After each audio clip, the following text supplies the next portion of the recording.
सभी जानते हैं, हमारे भारत देश में एक अंग्रेज अधिकारी बहुत कुख्यात और बहुत क्रूर आ गया था, जिसका नाम था डायर। अमृतसर में उसकी पोस्टिंग हो गई थी और उसने एक रॉलेट एक्ट नाम का कानून बना दिया था। तो उस रॉलेट एक्ट के विरोध में 14 अप्रैल 1919 को जलियांवाला बाग में एक बड़ी सभा हुई थी, जिसमें 25,000 लोग शामिल हुए थे।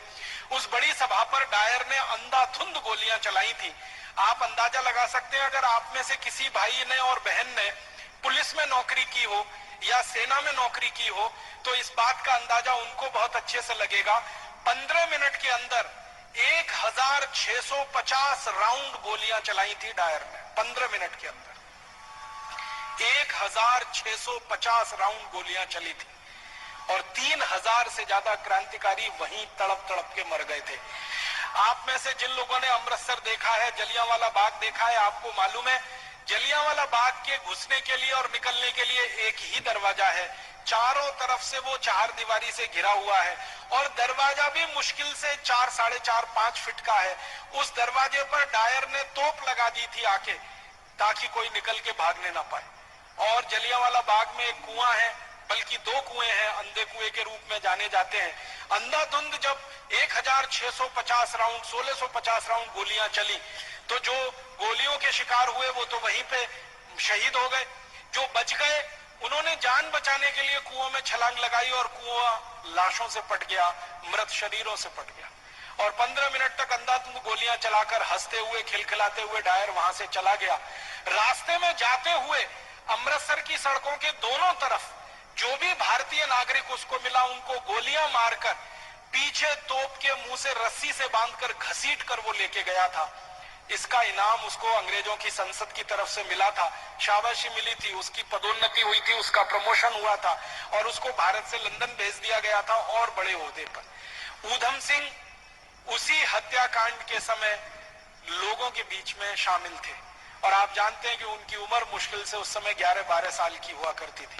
तो उस हत्याकांड के समय जब वो शामिल थे और उन्होंने अपनी आंखों से देखा, तो उन्होंने संकल्प लिया था और संकल्प उनका यह था कि जिस डायर ने क्रूरता के साथ मेरे देश के नागरिकों की हत्या की है, इस डायर को मैं नहीं छोड़ूंगा। ये मेरे जीवन का आखिरी संकल्प है।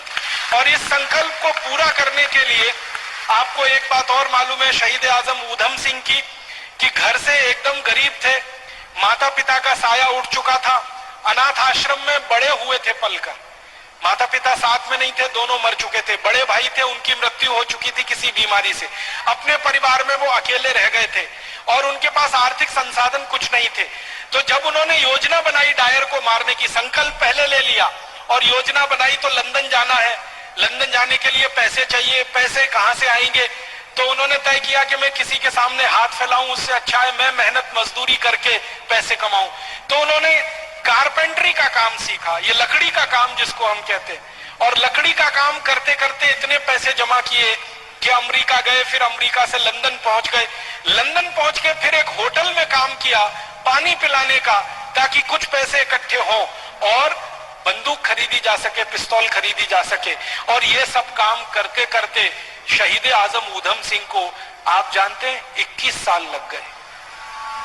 1919 में जलियांवाला बाग हत्याकांड हुआ था, 1940 में जाकर उन्होंने अपना संकल्प पूरा कर पाया था। 21 साल वो पैसों के लिए परिश्रम के साथ कहीं ना कहीं अपने जीवन को लगाते हुए संकल्प के लिए जिंदा थे। 21 साल के बाद 1940 में किंगस्टन एक जगह है लंदन में, किंगस्टन पैलेस, वहां पर जब डायर का एक बड़ा कार्यक्रम हो रहा था और उसको मालाएं पहनाई जा रही थी और उसका सम्मान किया जा रहा था, उस कार्यक्रम में ऊधम सिंह पहुंचे थे और अपनी जेब से रिवॉल्वर निकालकर तड़ातड़ 3 गोलियां मारी थी। और 3 गोलियां मारकर एक ही वाक्य कहा था कि आज मैंने 21 साल पहले का मेरा संकल्प पूरा किया है और मैं अब इसके बाद 1 मिनट जिंदा नहीं रहना चाहता, 1 मिनट भी जिंदा नहीं रहना है, अब मेरे दिल की इच्छा पूरी हुई है। तो रिवॉल्वर को अंग्रेज अधिकारी के सामने जब उन्होंने सौंपा, तो अंग्रेज अधिकारी के हाथ कांप रहे थे, उसको ये लगता था कि ये मुझे भी नहीं मार देगा। तो ऊधम सिंह ने कहा, घबराओ मत, मेरी तुमसे कोई दुश्मनी नहीं है, मेरी तो डायर से दुश्मनी थी जिसने मेरे देश के 3000 लोगों को मारा। क्रांतिकारियों का इतना ऊंचा आदर्श कि जो संकल्प लिया है उसी की पूर्ति के लिए जीवन लगा देना है, उसमें 10 साल लगे, 15 साल लगे, 20 साल लगे, 21 साल लगे, ये शहीद आजम ऊधम सिंह से सीख